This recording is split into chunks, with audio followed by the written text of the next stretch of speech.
I am Rajeshri Venkatramanan. I am reading now 120 words English shorthand.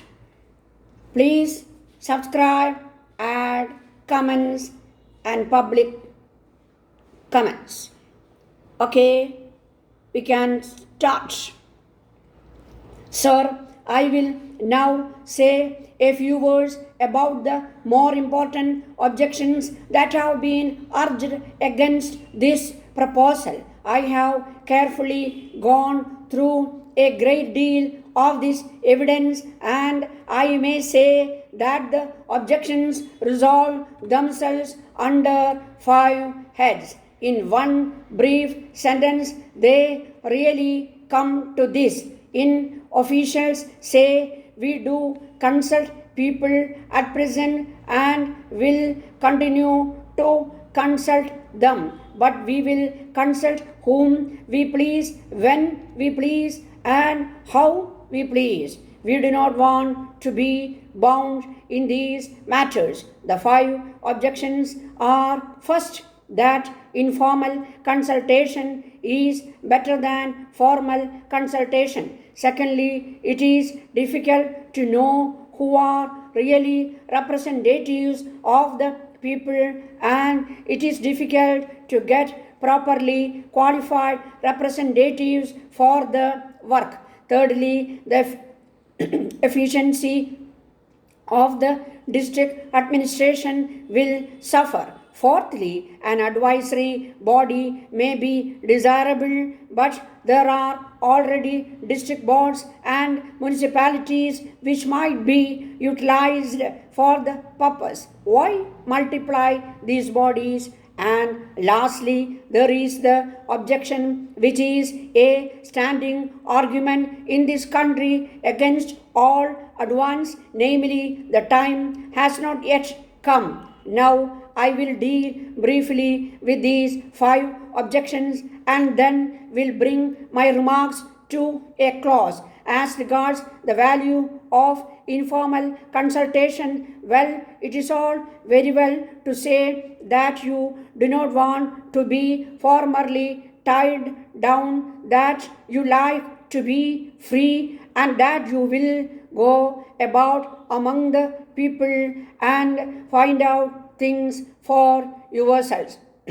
On the one side, you complain that you are tied to your desks, you are slaves to reports and returns, that you cannot find time to move among the people, and on the other hand, you do not want to be bound to consult anybody. You must be free to consult whom you please. Again, sir, we have plenty of experience of what this informal consultation means, and in this matter we can speak as no English official can, because they have no experience of our side of the shield.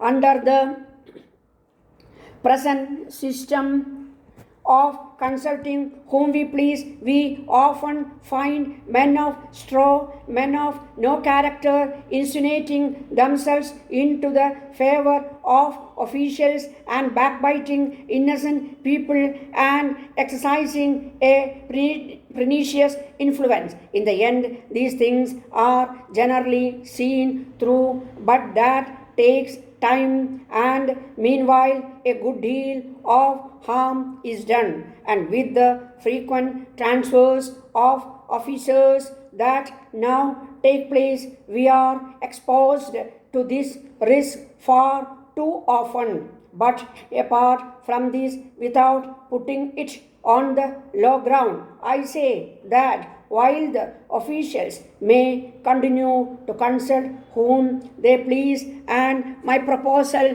does not come in the way of their doing this, all we want is that they should be bound to consult a body of representatives, Indians properly constituted. We want a sense of responsibility to attach to the man who is consulted on our behalf. He must not be an irresponsible, self-seeking person going to the collector and expressing views which would just suit the particular mood of the collector at the moment. He should feel the responsibility of his position and should know that he has a responsibility towards the people. To me, sir, this argument of informal consultation appears to be the weakest argument that has been advanced against to hold periodical darbars than to have a standing advisory council. Now we all know what these darbars are. A large number of people assemble 100 or so, and you cannot consult them.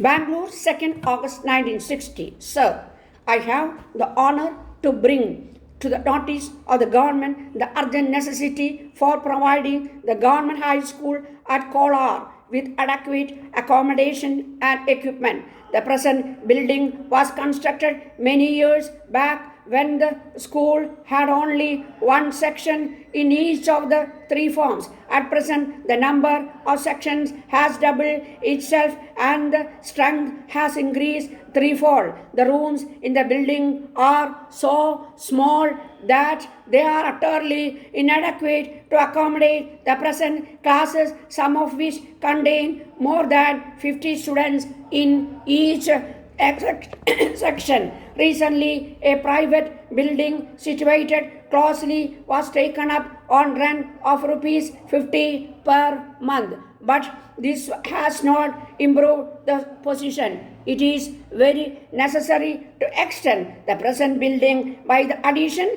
of at least 8 rooms of adequate size.